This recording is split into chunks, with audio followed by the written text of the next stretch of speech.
if we had information, we meaning the Department of Justice, about men who abused women, we would prosecute them, right? We talked about the work that we're doing. That's why I said that. I said this earlier. There's this built-in assumption that somehow there's this hidden tranche of information of men that we know about that we're covering up or that we're choosing not to prosecute. That is not the case. I don't know whether there are men out there that abuse these women. If we learn about information and evidence that allows us to prosecute them, you better believe we will. But I don't think that the public or you all are going to uncover men within the Epstein files that abuse women, unfortunately.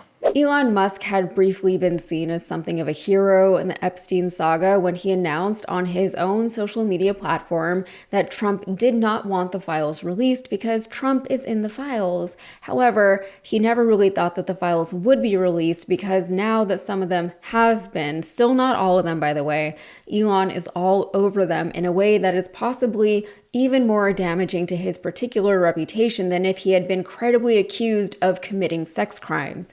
Elon, whose popularity and therefore his business success hinges on whether or not dudes think he's cool, comes across in the files as a tryhard, a loser, a man desperate to be invited to a party that no one really wants him at. In the files, Epstein indulges him a bit because why wouldn't he? Even if Epstein didn't like Elon, Elon was still very wealthy, very well connected, very influential. Those are all things that Epstein values in any kind of associate. However, at one point in the messages, Elon asked Epstein, hey, where the party at? Only to be told by one of Epstein's assistants that, ooh, sorry, the party's been canceled, bummer. But Epstein was known for, among other things, his work with billionaires, so another billionaire you all know has been mentioned in the files. In an email to billionaire Tom Pritzker, and yes, if that name sounds familiar, he is the cousin of Illinois Governor J.B. Pritzker, Epstein referred to a dinner that he had with Mark Zuckerberg. Also there was Elon Musk, Reid Hoffman of LinkedIn, and Peter Thiel, and he called the party wild. Additionally, the uncovered files also revealed several emails Epstein wrote about Zuckerberg, including about his marriage to Priscilla Chan. Can't believe it and so sad I could be instead of her. I don't know what that means. And joking that Zuckerberg deserved the Nobel Peace Prize for the Arabic revolutions, a reference to the Arab Spring in which Facebook was heavily utilized by activists to organize protests and raise awareness. The Wild Dinner being referenced was hosted by Hoffman, again the co-founder of LinkedIn, for MIT neuroscientist Ed Boyden. The dinner took place in 2015, and apparently that was the first time Zuckerberg met Epstein through Elon Musk. When the dinner was first reported, Zuckerberg's people said that they had simply attended the same dinner and that he had not been in contact with Jeffrey Epstein since the dinner. Elon also denied introducing Zuckerberg to Epstein, saying,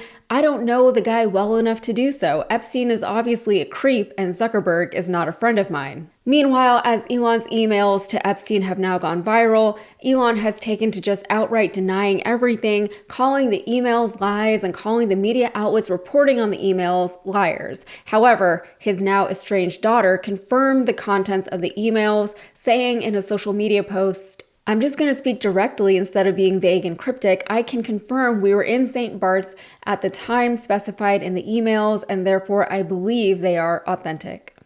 To further prove himself to be innocent in everything pertaining to Epstein, Elon has ramped up calls to prosecute those who were actually involved with Epstein. In a post, Elon said, what matters is not release of some subset of the Epstein files, but rather the prosecution of those who committed heinous crimes with Epstein.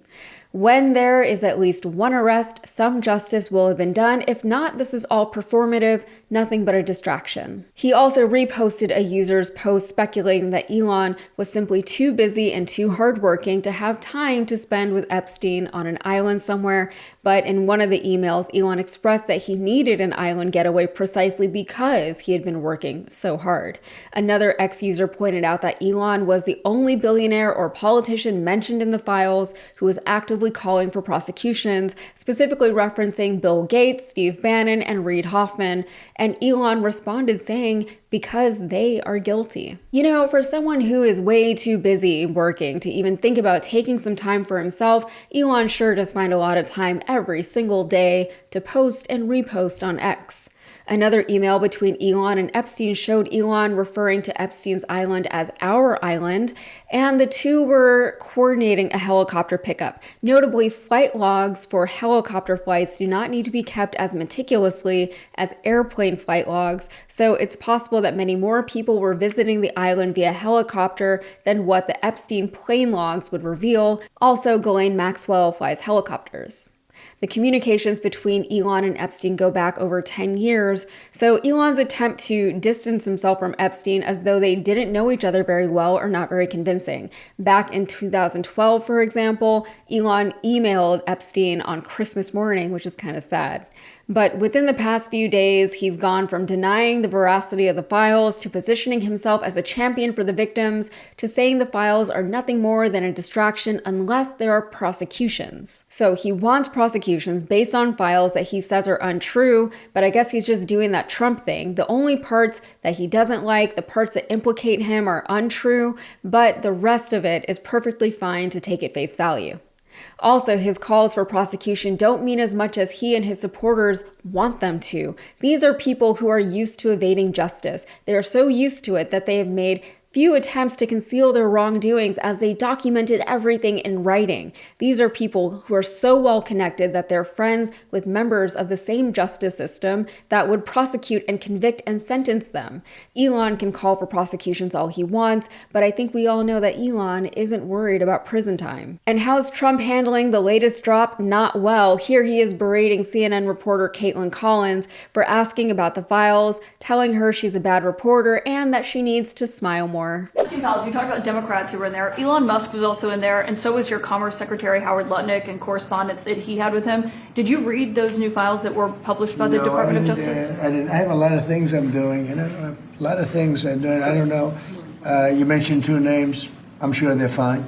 Otherwise, it would have been major headlines. A lot of women who are survivors of Epstein's are unhappy with those redactions that came out. Some of them, entire witness interviews are totally blacked out. Do you think that they should be more transparent? The fact that they thought they released too much. I heard that, and you tell me something else. No, I think it's really time for the country to get onto something else. Really, now that nothing came out about me, other than it was a conspiracy against me, literally, by Epstein and other people.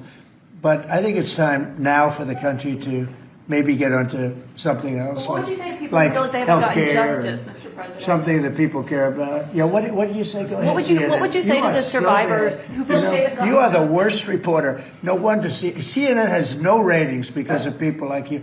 She's a young woman. I don't think I've ever seen you smile. I've known you for 10 years. I don't think I've ever seen a smile on your face. You know why? You know why you're not smiling? Because you're not telling the truth, and you're a very dishonest organization, and they should be ashamed of you. With the latest drop from the Epstein files, the fallout is getting real. No, it's not getting real in the sense that we're seeing anyone or any incident even in the file being investigated or prosecuted, but it is getting real in the sense that there finally seems to be some response from the most stubborn QAnon MAGA forever Trumpers. We are already seeing public figures trying to explain away their newly revealed involvement with Epstein. People like Peter Attia, who was recently hired to work for the new CBS News under Barry Weiss, and Brett Ratner, the Hollywood director who already has several allegations of sexual misconduct under his belt, who most recently directed the Melania documentary. But the bigger revolution is happening more privately, in homes and in minds. The anti-woke crowd is finally, ironically, beginning to wake up. And while those of us who have always seen these people for what they are, I believe we're now in a pivotal space within this country. We finally have an opening to reach people who were otherwise unreachable, so we've got to make the best of this moment. And it's not going to happen here on channels like this one. These shifts happen in more trusted, quiet, smaller spaces. So the real work on the ground can finally begin to move forward. All right, that's it for me. If you got anything out of this, please like the video and subscribe to the channel for more. Thanks.